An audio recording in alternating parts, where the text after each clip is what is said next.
ஒரு மனிதனிடத்தில் இருக்கும் தேவைகளே அவரின் மரியாதையையும் சமத்துவத்தையும் தீர்மானிக்கிறது. தங்களுக்குள் பரஸ்பர தேவைகளை கொண்டிருக்கும் இருவர் வெவ்வேறு சமூக பிரிவைச் சேர்ந்தவர்களாக இருப்பினும்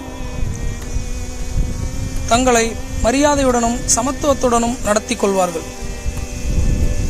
தன் தேவைகளை தானே பூர்த்தி செய்து கொள்ளும் அளவிற்கு தற்சார்பு நிலையில் இருக்கும் ஒருவர், அவரிடத்தில் ஏதோ ஒரு தேவையை கொண்டிருக்கும் மற்றொருவர். தற்சார்பு நிலையில் இருப்பவர் தன்னிடத்தில் தேவைகளை கொண்டிருப்பவரின் மீது தனது ஆதிக்கத்தை செலுத்த முயற்சிப்பார். நாங்கள் இருவரும் நெருங்கிய நண்பர்கள், தாயாய் பிள்ளையாய் பழகியவர்கள். ஏன், நான் அடித்தால் கூட அவர் அமைதியாக சென்று விடுவார்.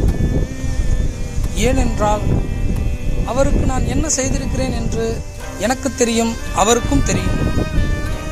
ஒருவரின் தேவைகளை பூர்த்தி செய்துவிட்டு பதிலுக்கு விலையாக அவரின் மரியாதையை கேட்பதற்கு பெயர்தான் ஜாதி. மாட்டு வண்டியில் பூட்டப்படும் காளை மாடுகள் வண்டியின் நுகத்தடியை தூக்கும் பொழுது தாமாகவே வந்து தலையை கொடுப்பது போல இந்தியர்கள் ஜாதிக்குள் வாழ பழகி இருக்கிறார்கள் என்று பாபா சாஹேப் குறிப்பிட்டார்.